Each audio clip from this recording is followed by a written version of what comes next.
एक ठंडी और बर्फीली न्यू ईयर की रात की बात है। लोग अपने कोट, ग्लव्स और स्कार्फ्स पहन के आना जाना कर रहे थे। सब लोग जल्दी में थे। कुछ लोग घर पहुंचने की जल्दी में थे और कुछ लोग न्यू ईयर सेलिब्रेट करने के लिए बाहर जा रहे थे। बच्चे रास्ते में खेल कूद कर रहे थे, एक दूसरे पर स्नो बॉल्स फेंक रहे थे। बेशक स्नो के सबसे ज्यादा मजे वही ले रहे थे। उनकी खिलखिलाहट ने माहौल में प्यार भर दिया था। पर रास्ते पर एक लड़की थी जो खेलने वाले बच्चों से अलग थी। ये लड़की बस देख रही थी बाकी बच्चों को खेलते हुए। उसके पास दूसरों की तरह हैट नहीं थी। उसके पास कपड़े भी हल्के थे और फटे हुए थे और उसकी चप्पल भी उसकी नहीं थी, काफी बड़ी थी। उसके हाथ में एक बॉक्स था। वो ठंड में कांप रही थी। उसने देखा ही नहीं कि एक कार उसकी तरफ आ रही है। हे बच्चे, रोड के साइड में खड़े रहो, नहीं तो एक्सीडेंट हो जाएगा। वो लड़की हाथों हाथ फुटपाथ पे भागी। भागते हुए उसकी चप्पल निकल गई। जब वो फुटपाथ पे पहुंची और मुड़ के देखा, उसने देखा कि एक लड़का उसकी चप्पल लेके भाग रहा है। मेरी चप्पल! वो चिल्लाई और उसके पीछे भागने लगी, पर वो लड़का जल्दी से भाग गया। मजबूरी में नंगे पांव चल के वो एक दीवार के पास जाके खड़ी हो गई। उसने अपना बड़ा सा बॉक्स नीचे रखा।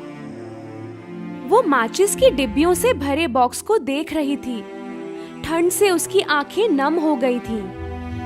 ये थी हमारी लिटिल मैच गर्ल।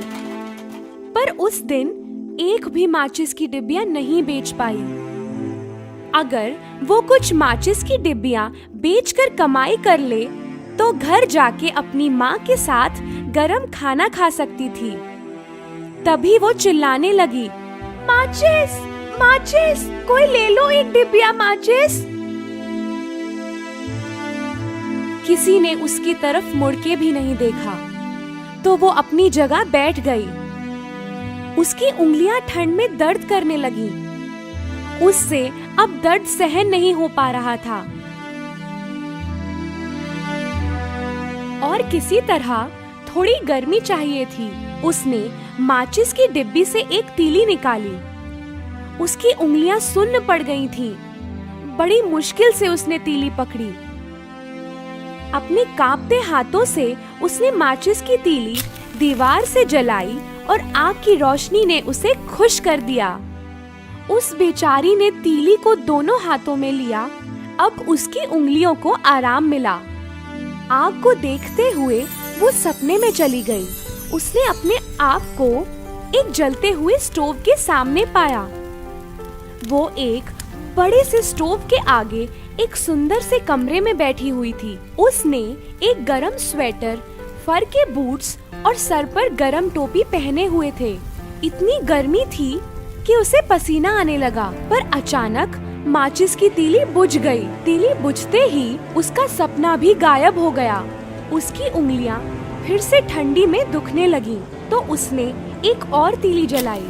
उसी समय ठंडी हवा चली। उस लड़की ने दीवार के सहारे उस लौ को बचाने की कोशिश की और उसने लौ को हाथ से छांव भी दी। जब वो उसे देख रही थी, दीवार अचानक से गायब हो गई। वहाँ एक बड़ा सा कमरा नजर आया। एक सफेद कपड़े से ढके टेबल पर हर तरह का खाना था। सिल्वर से पूरे कमरे में दिन की तरह उजाला था।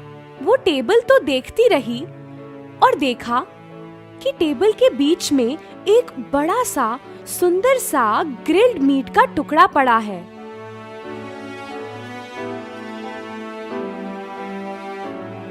उसने एकदम से एक पीस लिया और अपने मुंह में डाल लिया और उसकी भूख खत्म हो गई।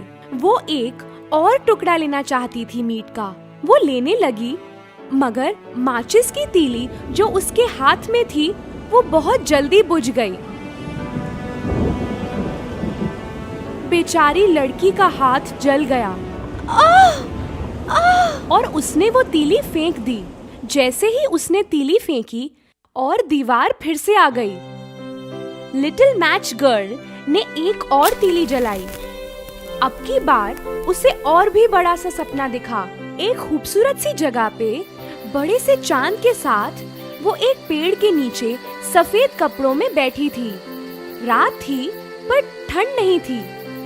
वो तारों को देख के खुश हो रही थी। उसने कभी इतना साफ आसमान और चमकते हुए तारे नहीं देखे थे। फिर अचानक उसे एक टूटता तारा दिखा। उसने मन में सोचा, एक और हमारे जैसा उड़ गया आसमान की ओर। उसकी दादी माँ ऐसा कहा करती थी। ठीक उसी वक्त उसने अपनी दादी को वहाँ पे देखा। जब कोई तारा टूटता है, हमेशा कोई और उसकी जगह ले लेता है। इतना कह के उसकी दादी माँ गायब हो गई और लिटिल मैच गर्ल ने उन्हें आवाज लगाई, दादी रुको, मत जाओ, मैंने आपको बहुत मिस किया।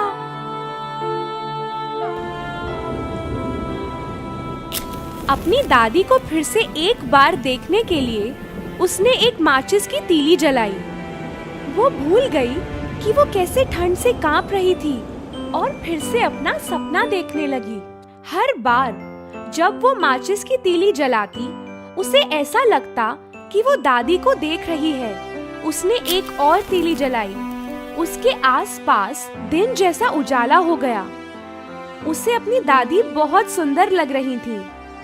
उनके प्यारे चेहरे को देख के अपनी सारी तकलीफ वो भूल जाती थी।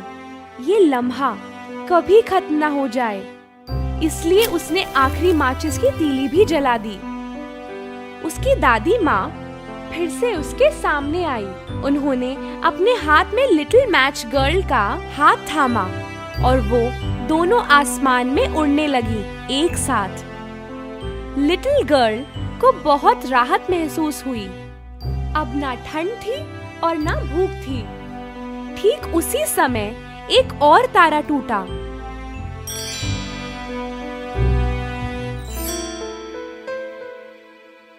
सुबह लोग जब रास्ते से गुजर रहे थे, उन्होंने लिटिल मैच गर्ल को दीवार के सहारे बैठा देखा। उसकी आंखें बंद थीं, पर चेहरे पर एक प्यारी सी स्माइल थी। उसके आसपास बहुत सारी जली हुई तीलियां पड़ी थीं। तीलियां जिन्होंने जल के उसके सपनों को रोशन किया। ऐसे सपने जिन्हें कोई भी नहीं देख पाएगा।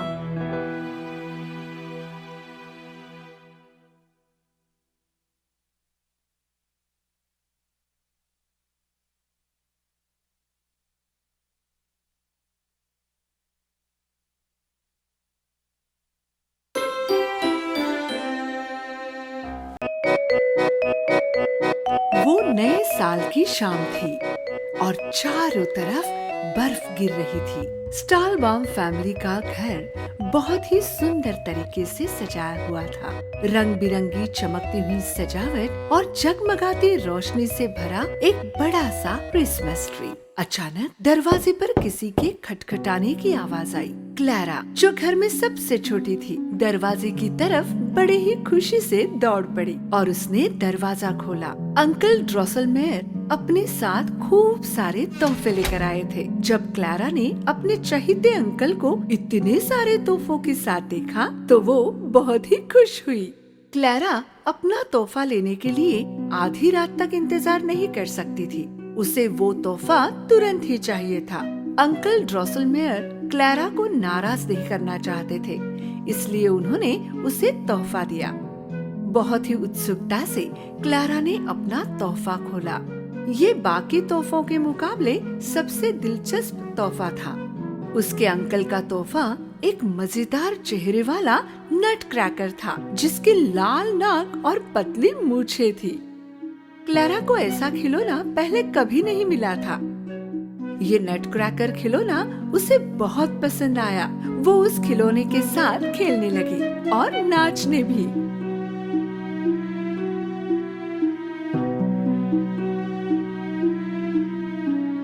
क्लैरा के नटखट भाई फ्रिट्ज को अपना तोहफा पसंद नहीं आया और उसने उसे फेंक दिया। उसे क्लारा का नट क्रैकर ज्यादा पसंद आया, इसलिए वो उसे क्लारा से लेने की कोशिश करने लगा। ये मुझे चाहिए। नहीं फ्रिट्ज, ये मेरा है। आखिरकार फ्रिट्ज क्लारा के हाथ से नट क्रैकर छीनने में सफल हुआ।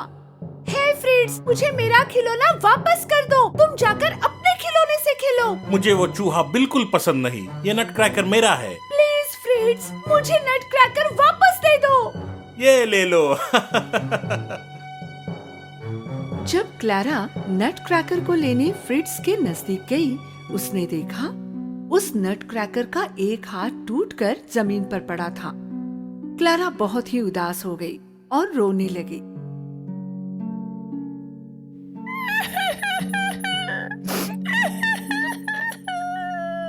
फिक्र मत करो क्लारा, मैं उसे ठीक कर दूंगा। आधी रात गुजर चुकी थी। नए साल का जश्न खत्म हो गया था और सारे बच्चों की तरह क्लारा भी बहुत थक गई थी और वो सो गई। पर वो अपने आप को नट क्रैकर के बारे में सोचने से नहीं रोक सकी। मुझे उम्मीद है कि अंकल नट क्रैकर को ठीक कर देंगे। एक भारी जिज्ञासा के साथ क्लारा बेड से कूदकर उतर गई और एक उम्मीद से वो लिविंग रूम में दाखिल हुई और उसने देखा नट क्रैकर ठीक होकर क्रिसमस ट्री के पास पड़ा था। क्लारा बहुत खुश हुई और उसने नट क्रैकर को गले लगाया और सुकून से सो गई। कुछ देर बाद क्लारा को कुछ मजेदार आवाजें सुनाई दी और धीरे से उसने अपनी आंखें खोली। उसे लगा कि वो सपना देख रही है और इसीलिए फिर से सो गई। वो इस बात से अनजान थी कि उसी समय उसने नेवरलैंड जाने के लिए अपनी यात्रा शुरू कर ली थी। वो आवाजें फिर से आने लगी, जैसे कि चारों ओर चूहे आवाजें कर रहे हों। क्लारा ने एक बार फिर अपनी आंखें खोली।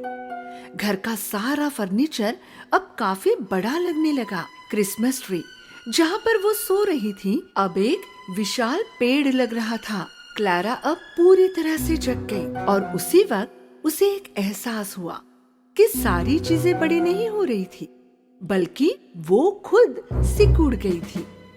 और उसने देखा कि चूहों का राजा अपनी सेना के साथ उसकी तरफ बढ़ रहा था। क्लारा काफी डर गई और वो भागना चाहती थी, पर उन विशाल चूहों ने उसे रोक लिया।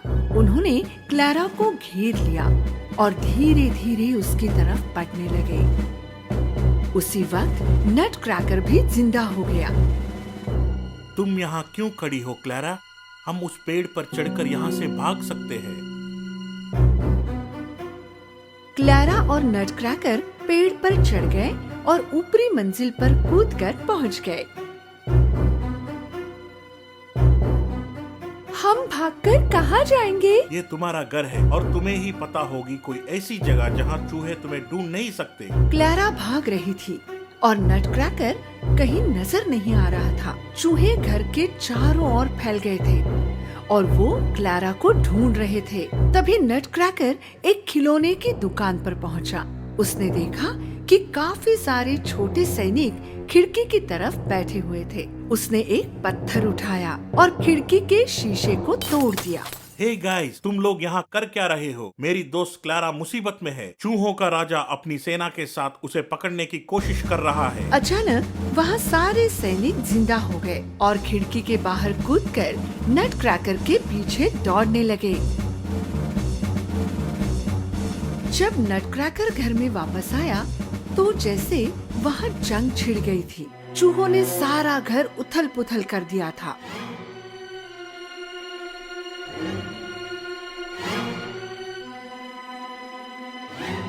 नट क्रैकर और उसके साथियों ने अपनी तलवारें निकाली और चूहों के राजा और उनकी सेना के साथ लड़ने लगे। दुर्भाग्य से वहाँ सैनिकों से ज्यादा चूहे मौजूद थे। काफी सैनिक घायल हो गए। नट क्रैकर की हालत खराब थी। उसे भी काफी चोटें आई थी। क्लारा जहाँ छुपी हुई थी वहाँ से बाहर आ गई। उसे लगा उसे कुछ करना चाहिए, पर वो इतनी छोटी थी कि उसे लगा कुछ भी करना मुमकिन नहीं होगा। चूहों का राजा नटक्रैकर के पास गया और उसने अपनी तलवार नटक्रैकर के चेहरे की तरफ बढ़ाई। क्लैरा चिल्लाई और उसने अपना जूता चूहों के राजा की तरफ फेंका। तुम गंदे चूहे! जूता उड़कर चूहों के राजा के सिर पर जा पड़ा। चूहों का राजा बेहोश होकर जमीन पर गिर पड़ा। अपने राजा को जमीन पर पड़ा देख बाकी चूहे जान गए कि वे ये जंग हार चुके हैं और इसलिए वो सारे चूहे अपने राजा को साथ लेकर घर के बाहर चले गए। क्लैरा नटक्रैकर के पास दौड़कर पहुंची। वो बेहोश जमीन पर पड़ा हुआ था। क्लैरा अपनी घुटनों पर बैठकर रोने लगी।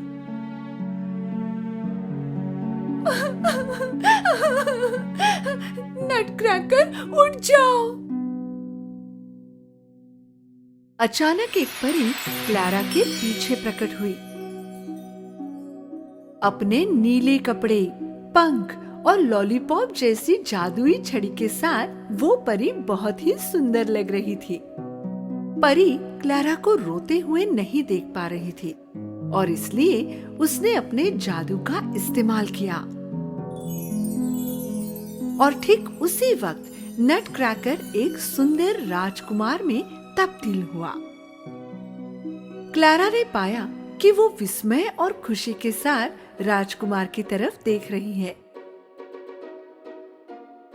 राजकुमार ने अपना हाथ बढ़ाया और फिर वो दोनों नाचने लगे। ये एक जादुई नृत्य था।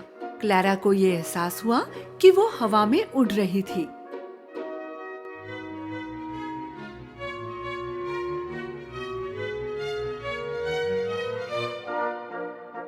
और वहाँ प्रकट हुई कैंडी परी। काफी सारी बाकी परियां भी वहाँ मौजूद थी। वो परियां क्लैरा और राजकुमार को कैंडी लैंड ले गई। कैंडी के बने पेड़, जेली बीन के फूल, गुलाबी तितलियां, सुनहरे टॉफी के सेब, वो एक करामती जगह थी। क्लैरा अपनी कहानी बताने लगी और उसके साथ जो कुछ भी हुआ वो भी। मुझे पता है तुम्हारे साथ क्या हुआ था। डरो मत क्लैरा, तुम हमारे साथ सुरक्षित हो। कुछ देर बाद वहाँ पर एक बांसुरी की सुंदर धुन पूरे वातावरण में फैल गई और फिर परियां और रंग बिरंगे फूल नाचने लगे। कुछ देर बाद नटक्रैकर और क्लैरा भी नाचने लगे। चारों तरफ नाचते हुए रंग बिरंगी पेड़, लॉलीपॉप्स और कैंडीज। क्लैरा और राजकुमार को अचानक ही एहसास हुआ कि वो स्टेज पर हैं। जब बांसुरी की वो धुन खत्म हो गई, क्लैरा ने आसपास देखा। वो स्टेज पर थी और ऑडियंस तालियों की गड़गड़ाहट में उसकी तारीफ कर रही थी। क्लैरा ने नीचे झुककर उनका शुक्रिया अदा किया और खुशी से उसने अपनी आंखें बंद कर ली। Clara, Clara! तभी उसकी माँ ने उसे आवाज दी और फिर क्लैरा ने अपनी आंखें खोली। उसने अपनी आंखों को मलते हुए आसपास देखा। फिर देखा कि नटक्रैकर उसकी गोद में था। अचरज के साथ उसकी माँ क्लैरा की तरफ देखने लगी। उसे पता नहीं था कि क्लैरा सपने में खो गई थी। बेटा, क्या तुम पूरी रात यहाँ सोई थी? माँ, मैं पर मुझे सब कुछ कितना सच लग रहा था। अपने सपने में वापस लौटने के ख्याल की खुशी में क्लैरा ने फिर से अपनी आंखें बंद कर ली।